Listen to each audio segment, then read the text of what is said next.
Hey guys, welcome back to the channel, and if you're new, welcome. Today's post-burn review is of Kyoto Teahouse from Goose Creek. This is the last and final review that I'll be uploading from the Passport to Japan collection. Out of the candles I purchased from this collection, I honestly feel Goose Creek did a great job with all of the fragrances. The whole vibe and aesthetic of each candle really matched with the Japan theme, and I really like how each candle offered a different and unique scent. Overall, I really appreciated the cohesiveness of this entire collection. Kyoto Tea House has fragrance notes of fresh tea leaves, bright matcha, and steamed rice. Kyoto Tea House is one of those fragrances that immediately stands out as something a little different from the typical lineup, and after spending some time burning it, I can confidently say this is a very unique and well executed scent. Goose Creek really did a great job capturing all three elements in a very balanced way. From the very first burn, what really impressed me is how cohesive this scent is. No single note dominates the other. Instead, everything blends together to create a smooth, calming, slightly earthy profile that feels comforting. That warm, pleasant earthiness is really the star of the show here. The matcha note gives it that slightly green, almost creamy depth, while the fresh tea leaves adds a clean, lightly aromatic quality. The steamed rice note is what truly makes this candle interesting. It brings in a soft, subtly sweet warmth with a slight starchiness that rounds the overall scent out beautifully. It adds a cozy, almost soothing undertone, which makes this another grounded and relaxing scent within this collection. Performance wise, this candle has been pretty consistent overall, with just a few minor things I noticed during the burn process.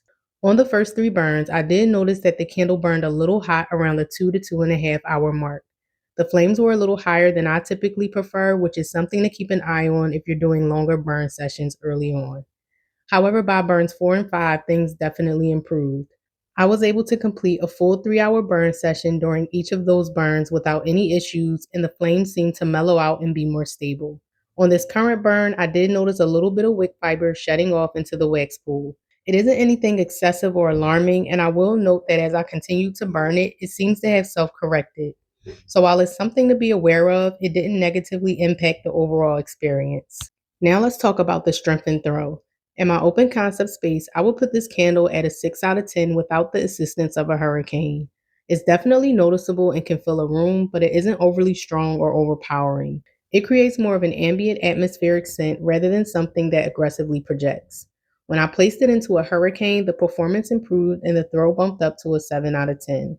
That's when I noticed the scent traveling more throughout my open concept space. Overall, I think Kyoto Tea House is a really well done candle that offers something a little outside the norm.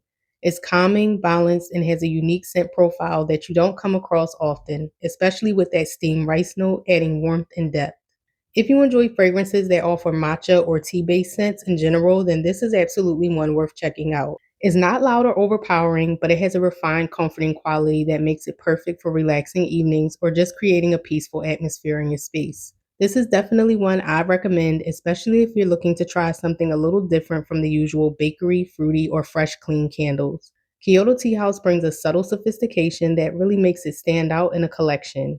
Thanks so much for tuning in, and if you tried this candle, then leave me a comment letting me know what you think about it. Until next time, bye.